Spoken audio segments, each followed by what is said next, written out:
Nginibingelele emzonsundu. Nginibingelele kuphi nakuphi la nikhona. Cha umuzwa wethu. Namhla ngithi ake ngiphinde ngiqhamuke. Ake ngiphinde ngivele. Namhla ngithi ake ngiqhamuke nesinye isihloko engifisa ukuba sithi ukusibheka kahle. Singachaphamazeli.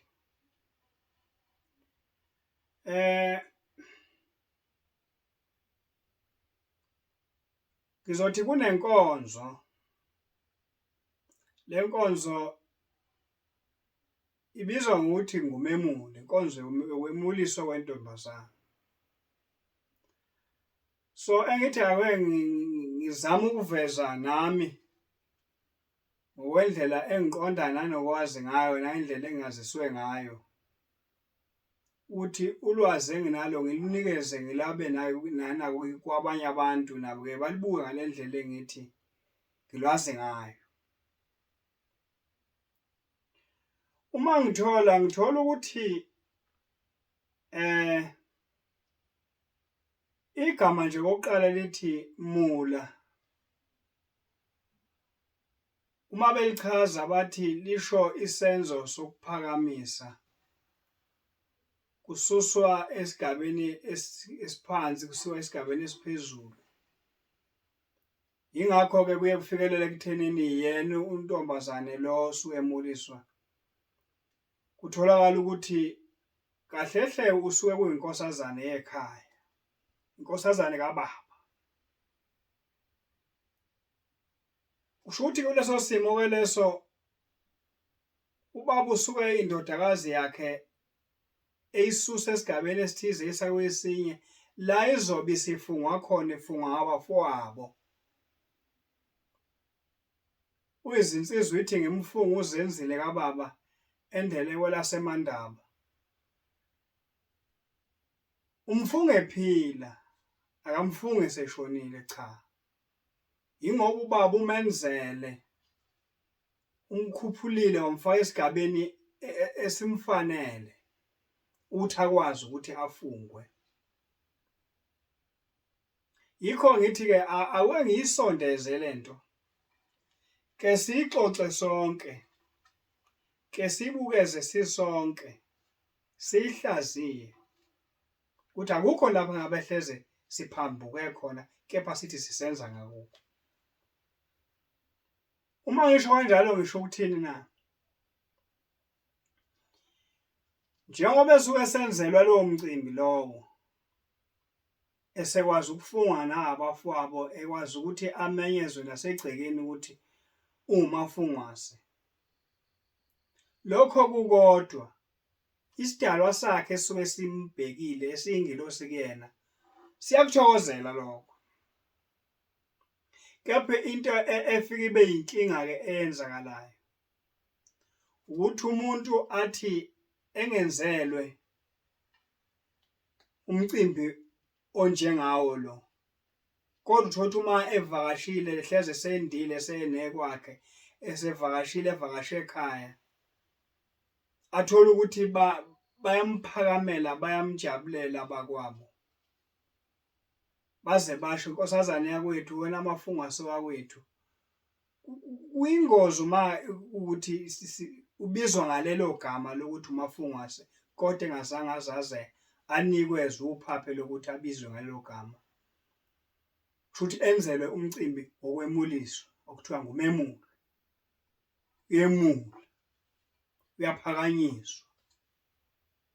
Ubekwa esigabeni esithize ahlonipheke. Kepha nakho lokho kwenzelwa kwakhe engathi kubuye kunqike ekuthenini igaba ekufanele abhekane nazo kufuneka ahambe kuzona. Usayihamba yini? Lapho sibala indlela yokuyiphatha ukuthi usesekhona lebuntombini angakwazi ukuthi enzelwe lo mcimbi. Enzelwe lenkonzo. Kuphinde futhi okwesibili ngakube umqondo wakhe umqondo ongakwazi yini ukuthi use abantwana bomnumzane phambili ngoba yena njengoba esewumafungwase nje usewukhomanda kubantwana bakwabo, useyakwazi ukuthi abakhombe indlela ukuthi cha ke lokhu ke angeke ngikuvume, lokhu ngeke ngikuvume, lokhu cha kuyikho nalokhu kuyikho. So manje njengoba ke kubhekwa izinto zombili zisuke ebhekelwa khona ukuthi uma ukuthi lo muntu akasaqualify ukuthi angakwazi ukuthi enzelwe lokhu, kuzobhekwa kwabanye hleze abamlamayo ongakwazi ukumbambela lesi sikhala ngoba sesiyamhlula yena akasaqualify kusona. Umcimbi ke lona ke inkonzo ke lena ke ebhekene nenkosazane okuyona yona okuthiwa ifuneka ibe umafungwazi. Iyo yodwa eyenzela umemulo, hhayi nombani. Ngiyazi ukuthi uzobuza-ke njengoba ngikhuluma ukuthi lo muntu uthini uma ngabe ethi umemulo wenzela inkosazane kuphela. Kanti uma intombi ingeyinkosazane noma ngabe ingeyesingaki umama nobaba, ayenzelwa yini? Cha, ulwazi lwami luthi cha, akuwo. Ukhona umcimbi owenzelwa yona kodwa akuwo umemulo. Kepha uma uyibuka le micimbi yenziwa, uyibuka le nkonzo iqhutshwa, wena ungaze uzuyitshela ukuthi umemulo kanti akusiwo. Uma ngithola ukuthi ongesiye inkosazane yena owakhe umcimbi wawubizwa kuthiwa inkwezelo noma inkuthazelo, ushiyana ngokwezigceme nezigodi nezifunda ukuthi zona zikhetha ukuthi zikubiza ngayiphi indlela. Kepha nje kuba kanjalo uma ngithola ukuthi kusho into eyodwa inkwezelo nenkuthazelo. Uma sikhuluma lapho ngokuthi inkuthazelo, lapho kusuke ubaba ekhuthaza abantwana bakhe ukuthi lokhu ebakwenzile ukuthi akwazi ukuyiqhenya ayiqhayise ngabo ngokuyiphatha ngoba isibonelo kwabanye abantwana. Uyabakhuthaza,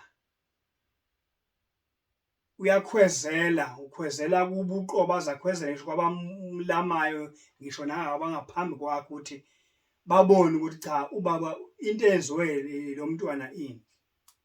Kuyenzeka-ke ubaba uthole ukuthi amadodakazi akhe mathathu, ufisa ukwenzela omathathu, kodwa uyakwazi ukuthi-ke wona-ke omathathu abe sesigcawini ngosuku olulodwa ngoba lo mkhakha, ngoba le nkonzo imayelana nokuthi kutuswa ubuhle obenziwe lezi ngane, kukhuthazwa ubuhle, kukhwezelwa intokozo nentokomalo ukuthi nampa abazingelosi zekhaya bakwazile ukuthi benze into enje nenje. Kepha umemulo owuwona ongowendodakazi endala okuthiwa inkosazane, wokumkhuphulela esigabeni sokuba amafungwase, akwazi ukufungwa, afungwe ngobafowabo, akakwazi ukuma esigcawini ame nomunye okuthiwa lona naye sesincikisile ukuthi kube usuku olodwa. Cha, i-graduation yakhe akufuneki bekhona ozombangisa. Uma yedwa esigcawini ney'mpelisi nabanandisi, hhayi ukuthi uzoba khona owakwabo okuthiwa naye ubalwa njengoba bekwenziwa kwinkwezelo. Cha, lapha akukhwezelwa lutho la, lapha kukhuphula umuntu, usiwe esigabeni esithize sokuhlonipheka.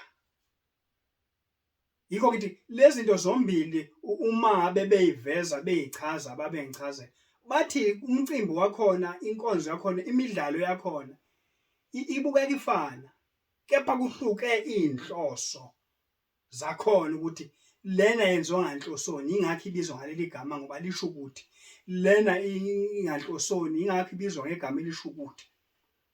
Yingakho kubona konke esikwenzayo manje kuthanda ukuyishayisa ngoba kukhona ezinye izinto esisizenza kukhomba ukuthi siyaphumputha mzwakwethu, senza ngoba nathi sithi siyazama.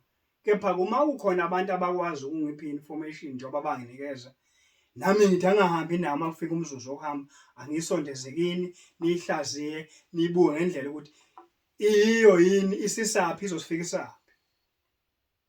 Ake ngibonge kulomzuzu ukuthi niziphi ithuba ke nilalele lenkulumo yami. Nginathemba ukuthi kukhona lapha enithola khona kule nkulumo ukuthi hleze kuhamba kanjani. Kepha nje bese ngicela isicelo engisicela kakhulu mzwakwethu. Bengisacela nisubscribe. Ngoba ama-video la afana nalawa siwafake kuma-WhatsApp, kuma-Facebook groups lapha okunabantu abaningi khona. Ebese ukuthi abantu bayibuka kodwa basubscribe. Ebeni-ke nabo admin phela babuye bancikise. Ngeke lokho umuntu afake ivideo yomuntu yakwa-YouTube kulandelana ukuthi uzolokhu ekhululeka ngayo. Cha, akabe esakhululeka. Uma uvela nje angayi-approve isidalo iyohlala lapha kwi-pending kuze kube lesa sikhathi. Ngicele lokhu ukuthi si-subscribe ngane zakwethu ukuze sibe amalungu akakhe usidla ngokhezo oludala lo ka-YouTube, ngoba nawo Facebook ukhona kodwa lo kwa-YouTube yena benginxusa ukuthi sibe ndawonye, ngoba kuningi oku-information engifisa ukuthi ngikwazi ukuthi ngudlulise nikwazi ngingakwazi ngedwa, sikuhlaziye sonke. Ngoba hayi ukuthi kubunjwa yimina, nami ngawuthatha kubona sengithi angulethe kuningi. Ebese ngifike ngicela futhi ukuthi ngicela ngane zakwethu amalinki niwaphushele kwabanye bakwazi ukuzwa ingxoxo la, ngoba lapha akufunzwana lapha sizoxoxa ukuze sibonisane ukuthi ngabe kuyayeka phambili noma kumeke ndawonye. Angibonge ithuba engiphe lona. Ngibonge ukubukela, ngibonge ukulalela, ngokunjalo. Ngiyabonga.